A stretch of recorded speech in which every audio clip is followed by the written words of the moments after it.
A big question in philosophy is, how do I recognize different instances of something as all belonging to a kind? So take, for instance, dogs who display dogness. Regardless of how scientifically I know a dog's genetic makeup, I have some sense of what dogness is, and I can recognize it when I see it. So when I look at a Chihuahua, I recognize it as a dog. When I look at a Great Dane, I recognize it as a dog. Chihuahuas and Great Danes are very different, and yet I can recognize them both as dogs. How?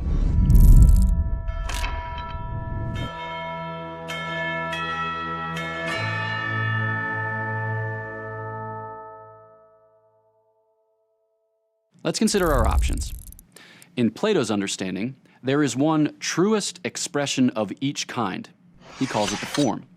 The form exists apart from matter in a kind of ethereal realm. Everything in this world only participates, only shares in those immaterial forms. So, when asked, how do we recognize both the Chihuahua and the Great Dane as dogs, Plato might respond something like this. Both participate in the eternal form of dogness, but we can recall that form when we encounter its shadow in the world below. Now, this extreme view we might call radical realism. Universals, like dogness in this case, exist in themselves apart from this world. Before getting to Aristotle and St. Thomas Aquinas, let's describe the other end of the spectrum, a position called nominalism, one associated with a 14th century Franciscan named William of Ockham. In short, and mind you, this is a gross simplification, nominalists hold that nothing real connects the Chihuahua and the Great Dane. They don't share a common nature.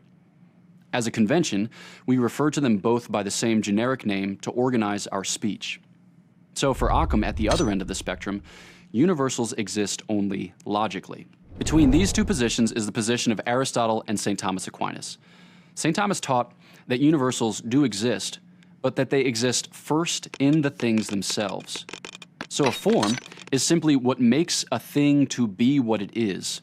It gives shape and intelligible unity to a thing.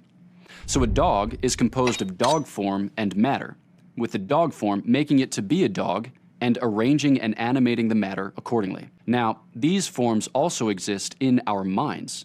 So when we apprehend a dog, we abstract its form, generating an intentional or conceptual form of dog in our minds.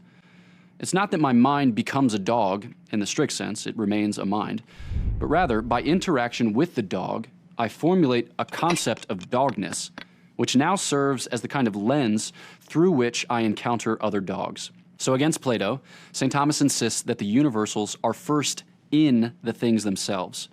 Against Ockham, that real connections exist among generically similar things, and that we can actually know and name them.